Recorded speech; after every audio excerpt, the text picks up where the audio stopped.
नंदिता की ये दूसरी शादी थी। पहले से उसे एक लड़की मीना थी। वो 5 साल की रही होगी जब उसके पिता एक एक्सीडेंट में गुजर गए।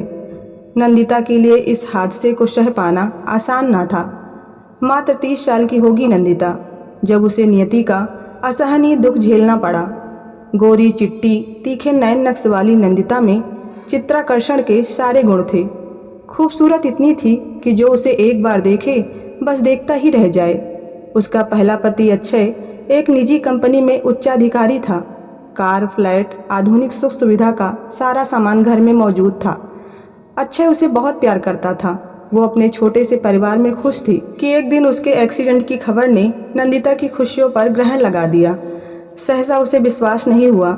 अक्षय की लाश के पास बैठकर वो बार बार उससे उठने को कहती। इस हृदय विदारक दृश्य को देखकर सबकी आंखें नम थी। किसी तरह लोगों ने नंदिता को संभाला।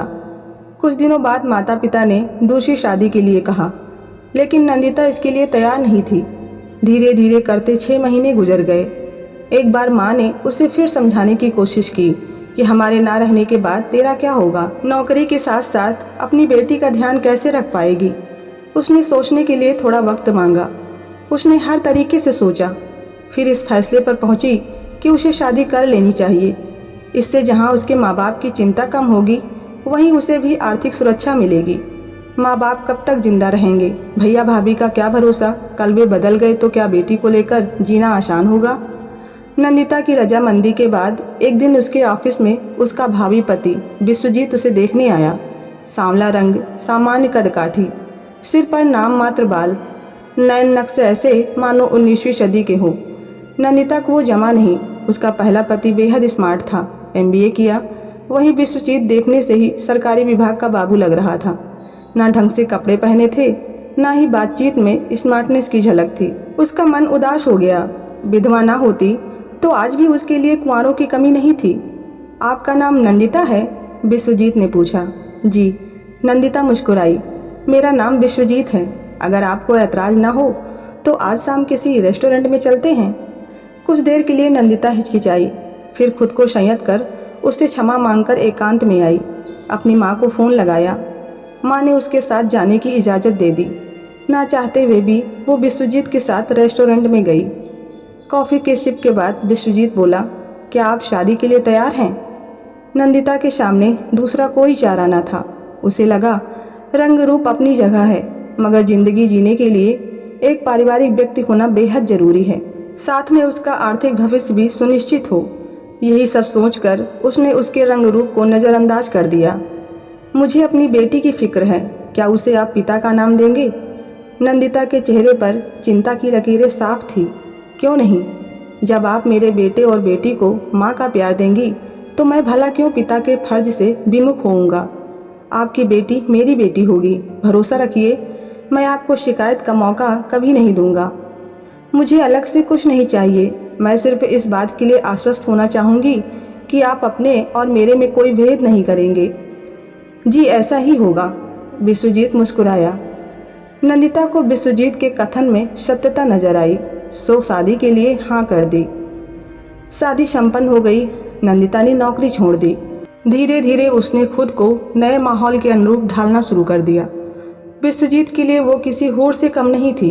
करीबियों को छोड़िए, उसके दूर दूर के रिश्ते में नंदिता जैसी कोई खूबसूरत महिला नहीं थी। इसी के बल पर वो विश्वजीत के दिल पर राज करने लगी। विश्वजीत की हालत ये थी कि जब उसे नंदिता धकेलती तब कहीं ऑफिस जाता, वरना उसी के मोह पास में बनकर समय काटना उसे अच्छा लगता। ऑफिस जाता तो भी नंदिता को 10 बार फ़ोन लगाकर अपना हाले दिल बयां करता रहता। 2 साल गुजर गए। इस बीच वो एक लड़के की माँ भी बन गई। बच्चा दोनों की सहमति से पैदा हुआ। नंदिता के लिए ये एक अच्छी खबर थी। एक लड़की तो थी ही, अब एक लड़के की माँ भी बन गई। बच्चे की माँ बनते ही नंदिता का पूरा ध्यान उसी पर लग गया। लड़का पूरी तरह अपनी माँ पर गया था। एकदम गोरा था, कहीं से लगता ही नहीं था कि वो विश्वजीत का बेटा है। ऐसा बेटा पाकर विश्वजीत निहाल था। यूँ बेटे का नाम सुबोध रखा। एक दिन विश्वजीत की बड़ी बहन सुमन हालचाल लेने के लिए आई। जब तक विश्वजीत की दूसरी शादी नहीं हो गई थी तब तक घर की देखभाल वही करती थी। जब शादी हो गई तो आना जाना कम कर दिया। उसका अपना भी परिवार था। विश्वजीत का हाल लेने के बाद वो विश्वजीत की पहली पत्नी से पैदा बेटे अंकित और बेटी अनुराधा के कमरे में आई।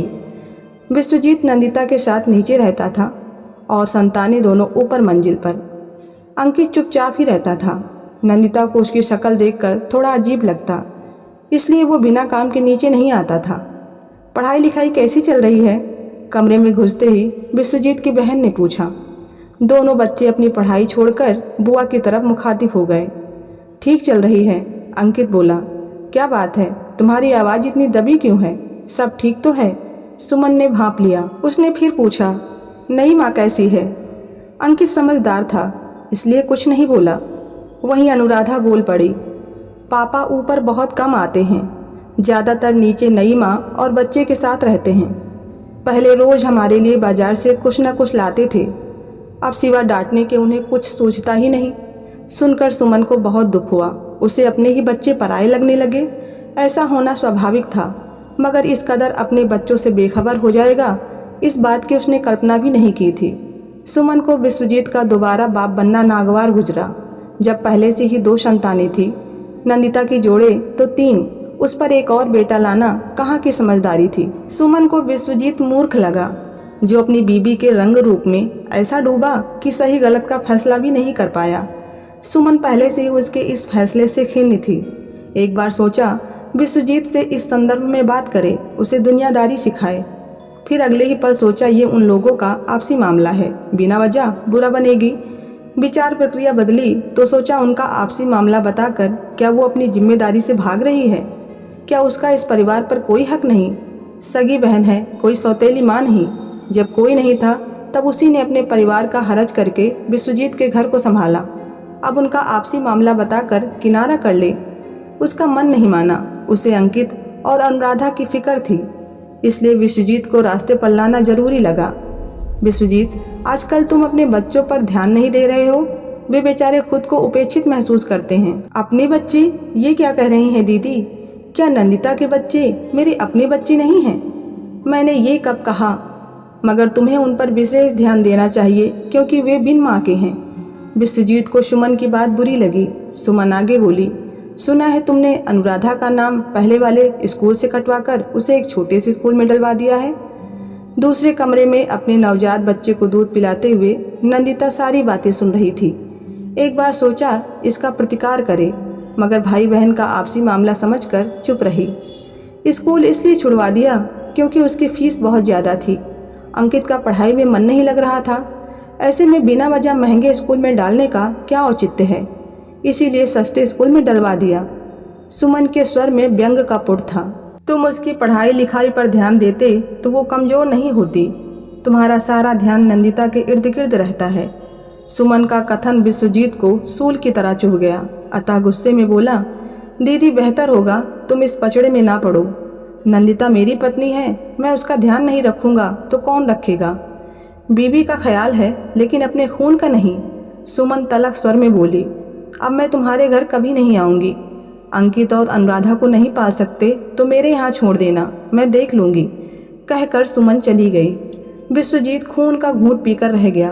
उसका मन किया कि सुमन को खूब खरी खोटी सुनाए, मगर उसकी हिम्मत नहीं हुई।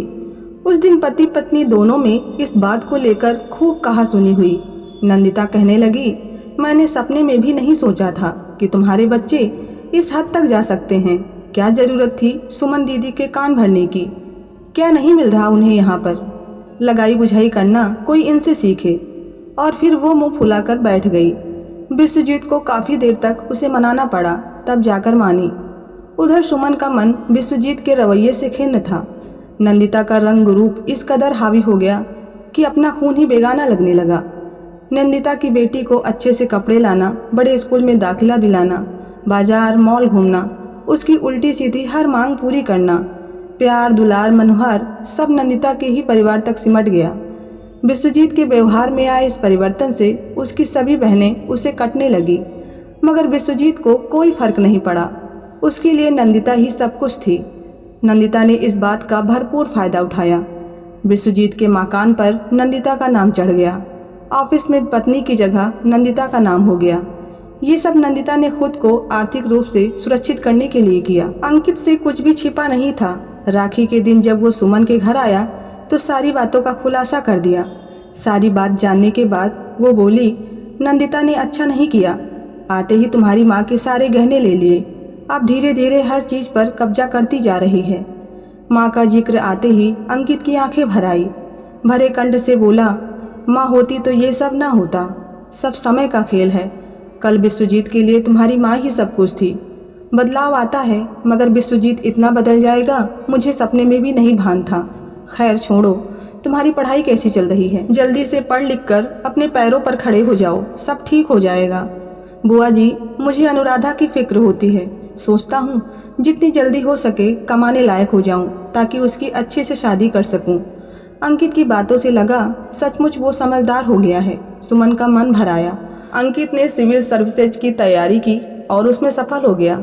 उसकी नौकरी पा जाने पर नंदिता ज़्यादा खुश नहीं थी। उसकी नज़र में अंकित औसत बुद्धि का लड़का था, वहीं विश्वजीत खुश था। नंदिता को लगा विश्वजीत का झुकाव कहीं अंकित की तरफ न हो जाए, इसलिए तंज कसने से बाज नहीं आती।